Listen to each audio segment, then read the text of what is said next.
Well, by now you all have probably heard or seen that Knott's Berry Farm has opened up part of its park as part of the Taste of Calico event. It's basically a food and wine style event where guests are given the opportunity to try foods from within the park, inside the park, without actually getting to ride any of the rides. It was well attended and well received as far as I can tell. We ourselves had a great time going there a couple weeks ago, and we're going again this weekend. So naturally the question is, what about Disney? Is Disney going to do anything like that at Disneyland? And there was a rumor that maybe they were. Maybe they were trying to do something like that on Main Street. But one of the key hurdles that Disney would have to overcome was the rumored loophole that Knott's had found that allowed them to hold this event when supposedly everything is closed. Theme parks are closed throughout the state of California, yet somehow Knott's found a way to open their gates. And that rumor, as it was suggested to me, was that the Calico Ghost Town was technically part of the marketplace that would exist outside of the theme park proper. And you couldn't make the same kind of argument for Disneyland, for example. Which, sounds reasonable, except that just the other day, Knott's says, hey, you guys love Taste of Calico so much, how about Taste of Knott's? And they have extended this event to include basically the entire park with the exception of Camp Snoopy. That's the Fiesta Village and the Boardwalk. Fiesta Village being that area, where Montezuma's Revenge is, basically, and some of the spinner rides. And then the Boardwalk is where all the Boardwalk-style games are, plus Accelerator and that kind of thing. So really, it's everything. And again, this isn't rumor, this is fact. We've got our tickets for this event as well for August 21st. And this development is interesting with respect to Disneyland and other theme parks, because I can promise you that neither the Boardwalk or the Fiesta Village were part of the marketplace that existed, prior to Knott's Berry Farm becoming a proper theme park. Nobody was going to the Boardwalk while also trying to buy some of Mrs. Knott's fried chicken. And this obviously can only mean then that loophole was not the reason why Knott's was able to open up their park. If that were the case, if that loophole were the case, then they wouldn't be expanding into Fiesta Village or the Boardwalk, because they couldn't, because those parts are not part of the marketplace. So either they have some other exception from the state of California that allows them to do this, or there is no loophole at all and any theme park could do something like this. Or there's some other third option that we're not aware of, but really with the information that I am aware of, I can't figure out how Knott's is able to do this, but Disney is not, unless Disney is choosing not to. But let's pretend that Knott's does have some unique ability to hold a Taste of Calico event where other parks cannot. Then I would then pose this question to the state of California. Do you believe that roller coasters are somehow more inherently, dangerous to the transmission of the virus? Now, I would probably agree up front that indoor rides are probably more susceptible to transmitting the virus than, let's say, outdoor roller coasters. This, given the news that we've been learning, that the virus is more airborne, transmitted via, particles in the air as opposed to contact with surfaces or other people.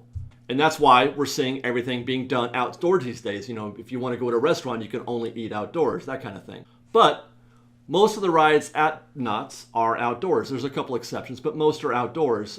At least the ones that are happening, let's say, in the Boardwalk or in Fiesta Village. So considering that, I can't think of any reason why it's okay for me to stand in line for a funnel cake, but not do the same thing for Accelerator. Obviously, we're going to keep our social distance in both cases. We're going to sanitize in both cases, and that means the ride vehicles and everything else along the way. But if we're okay to eat at Knott's, we should be okay to ride at least some of the rides.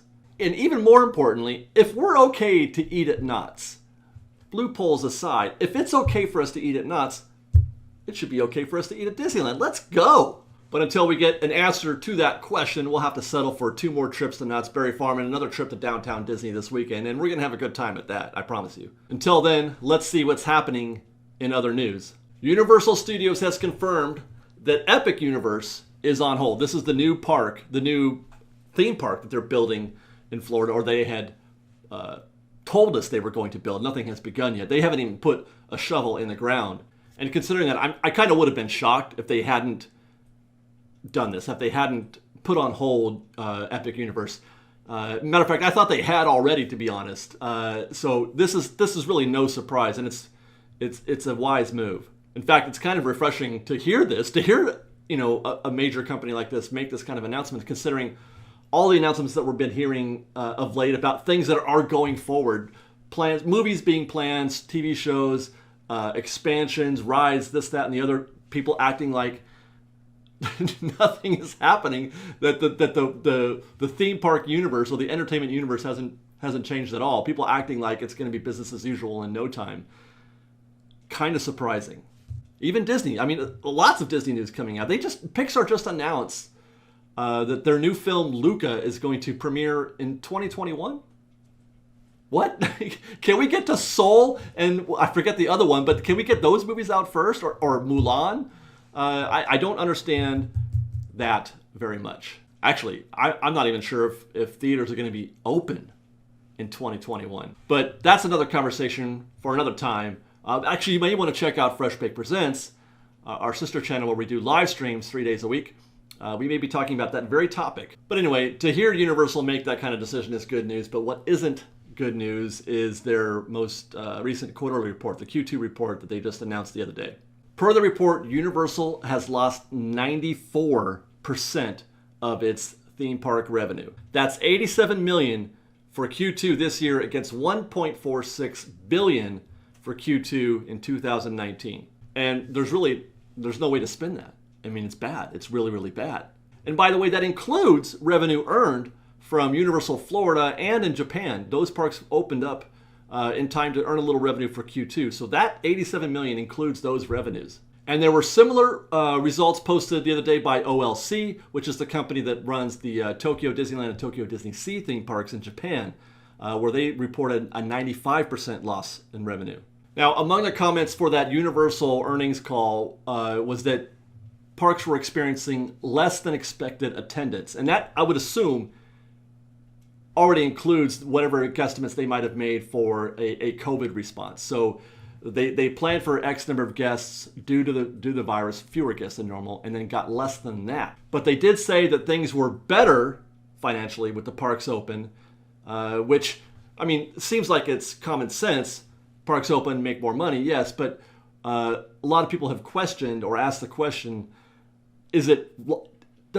do the parks make money operating at such a low capacity? Is it better to just leave them closed? And I guess per Universal, the answer to that question is no, they're better off being open even if it's at a much reduced capacity.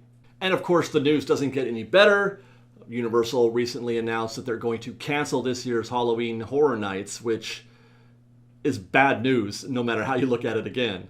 It's not just a fan favorite. People were devastated by this, but it's also Halloween Horror Nights, and the same thing for Knott's Berry Farm and even Magic Mountain, which I believe Magic Mountain is actually going to hold their event this year. But these events are like Black Fridays for theme parks. They are a huge part of the operating income for a theme park. So considering this, I can understand why a theme park would try to do anything it could to generate any kind of revenue in these times. And with that, there is a little bit of good news. We mentioned before that why aren't other theme parks doing what Knott's did? Well, Legoland actually is. They have found a way, and okay, this begs the question again. They have found a way to open up the parks a little bit. Now, Legoland, they're not known for their food, but what they are known for is their Legos, and so that's what they're selling. Hotel guests, annual pass holders, or any guest that walks in and spends $25 in the big shop, those guests are going to be allowed to walk through 3 of their mini lands, New York, New Orleans, and Las Vegas. And really, I mean, that's just like Knott's in the ghost town. That's why you go to Legoland, right? To see their Lego sculptures. And just like Knott's and just like Downtown Disney, that may be just enough reason for us to take a little trip down to Carlsbad and make my first visit. I've never been to Legoland. This could be the reason for me to go. And that's where we're going to end this discussion.